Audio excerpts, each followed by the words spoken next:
Salut à toutes. Alors aujourd'hui, on va parler un peu restriction. Surtout la phase post-restriction. Alors ça s'adresse un peu à toutes celles qui ont l'habitude de faire un peu de yo-yo, qui ont l'habitude d'être un peu parfois dans l'excès quand il s'agit un peu de maigrir, de perdre du poids, etc. Ou même de se remettre au sport, hein, mais l'excès d'une manière générale. En fait, c'est une réflexion qui m'est un peu venue à la suite du ramadan. Le ramadan, bah, c'est quand même une période où on se restreint beaucoup, on est beaucoup dans le contrôle, on ne peut pas manger pendant toute la journée. Et surtout l'après-ramadan finalement. Donc vous savez que je consomme très rarement maintenant du sucre. Quand je dis sucre, j'entends sucre raffiné, sucre ajouté, sucre blanc, sucre roux, etc. Pendant tout le ramadan, j'ai quand même fait attention à très bien manger le soir, plutôt salade en général, salade composée, hein, bien sûr, je ne me nourris pas de 3 feuilles de salade, attention. Mais j'ai tenu pendant toute cette période. Les jours qui ont suivi, pareil, j'ai mangé, avec ma belle famille, j'ai apporté mes propres gâteaux sans sucre à base de miel, un peu de banane, machin, des trucs un peu, plus light, on va dire. J'ai tenu, mais sans voilà, j'en avais pas vraiment spécialement envie, en fait. J'étais pas dans le j'avais pas l'impression de me restreindre, j'en avais pas envie, en fait. Sauf que, je sais pas à quel moment, on est rentré à la maison, j'avais quelques gâteaux, j'ai recommencé un petit peu, sans m'en rendre compte, à taper un peu dans le sucre le matin au petit-déj, au goûter, et en fait, finalement, ça revient très vite, sans même s'en rendre compte. On retombe très vite dans ses vieilles habitudes, finalement. Donc aujourd'hui, je voudrais aussi m'adresser et surtout, comme je le disais au début de la vidéo, à toutes celles qui ont l'habitude de faire du yo-yo. C'est celles qui pensent que, pour maigrir, il faut tout arrêter. On arrête de manger du sucre, on arrête de manger tout ce qu'on aime bien manger d'habitude, on arrête totalement le pain, voilà, on ne s'accorde plus rien. Donc ça peut aller vite, hein, on peut vite, très vite, très rapidement perdre du poids comme ça, ou c'est normal.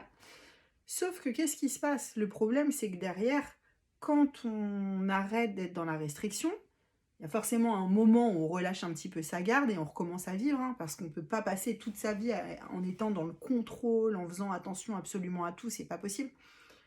Du coup, qu'est-ce qui se passe? Quand on revient, quand on relâche un petit peu la pression, eh ben, on retombe un peu vite et très rapidement, très facilement dans ces vieux démons. Alors, et puis on peut reprendre tout ce qu'on a perdu, voire en reprendre encore plus. Et en fait, ça s'arrête jamais. On est dans un cycle infernal, ça s'arrête jamais. On perd, on reprend, on perd, on reprend, on perd, on reprend. Et bah, la solution, il n'y a pas vraiment de solution magique, hein. Je pense qu'il faut être dans l'équilibre, comme on le dit tout le temps, plutôt que dans la restriction excessive. Tout ce qui est, je sais pas, compter ses calories, suivre un régime bien précis qui vous est imposé par quelqu'un, tout ça, ça peut pas marcher parce que chacun a ses propres habitudes. Un peu comme le dit le proverbe, chasser le naturel, il revient au galop. Il faudrait plus chercher un équilibre. Si vous avez envie de manger des gâteaux, bah, vous en mangez de temps en temps, en quantité raisonnable. Voilà, je voulais simplement vous rappeler que toute restriction excessive, tout excès dans tout, c'est pareil, si vous ne faites pas du tout de sport, que vous n'êtes pas sportive et que du jour au lendemain, vous dites, allez, ça y est, là maintenant, à partir de maintenant, je vais faire du sport 5 ou 6 fois par semaine. Alors ça peut marcher, hein, je ne dis pas que c'est impossible que ça fonctionne, mais il y a quand même il y a quand même de fortes chances qu'au bout d'un moment, ça devienne un peu trop pénible, hop, il y a un couac ou un problème pendant une semaine, vous ne pouvez pas vous entraîner, y revenir, ça va être compliqué. Il vaut mieux y aller progressivement, avoir des objectifs qui vont être tenables sur le long terme. Il ne faut pas raisonner en termes de résultats rapides ou en termes de dans un mois, dans 2 mois, je veux perdre tant de kilos. Il faut penser long terme. Comment est-ce que je vais faire pour... Parce que c'est bien de perdre du poids, mais si on le perd, il faut pouvoir le maintenir son nouveau point, en fait. C'est ça le plus difficile. Donc voilà, et souvent on oublie, ou je sais pas, on s'en rend pas compte, on se dit ah, mais j'arrive pas à tenir sur le long terme, ça marche pas, je reprends, je sais pas comment faire. C'est parce que vous en faites trop, vous voulez trop en faire, vous voulez aller trop vite, vous pensez qu'il faut se restreindre tout le temps, et et de façon excessive, et ça fonctionne pas. Donc attention, si vous êtes dans cette période, si vous sortez d'une période de restriction, soyez vigilante, voilà, ne relâchez pas trop votre garde, en tout cas pas trop longtemps. N'abusez pas du sucre, n'abusez pas du gras. Ça veut pas dire n'en consommer pas du tout, ça veut dire avec modération. Et si vous en avez peut-être, trop consommé, c'est pas non plus la peine de retomber dans l'excès inverse et de se dire: «Je mange plus rien, c'est terminé».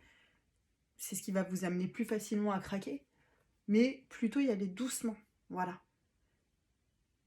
La modération, l'équilibre, rechercher un certain équilibre plutôt que de se frustrer et de tout arrêter. C'est aussi, pour je c'est aussi en lien avec un post que j'avais fait assez récemment sur Instagram, qui a été critiqué par certaines personnes. Ça m'a valu quelques remarques, mais bon, c'est pas grave, j'assume. Je parlais de l'association, cordon bleu pâtes ou cordon bleu frites.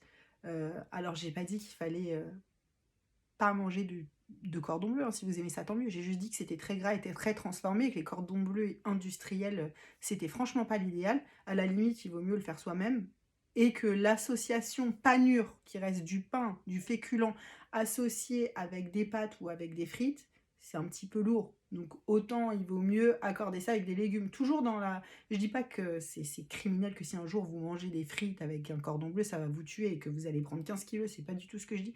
Je dis que pour essayer de perdre du poids ou de maintenir une certaine ligne sur le long terme, ça peut être intéressant et utile d'essayer d'équilibrer ses repas et d'essayer d'éviter certaines associations, en fait.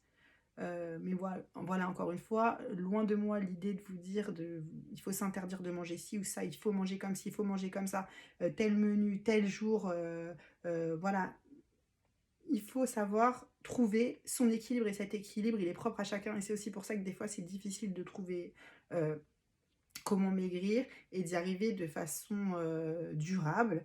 Parce que pour moi, ça demande déjà une certaine réflexion et d'être capable de se pencher sur ses habitudes et ce qui ne va pas et trouver son équilibre. C'est ça qui est difficile et c'est ça qu'il faut que vous arriviez à trouver si vous voulez avoir des résultats sur le long terme, encore une fois.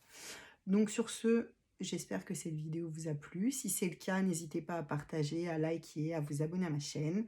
Sinon, bah, vous pouvez me faire part de vos réflexions, il n'y a pas de problème.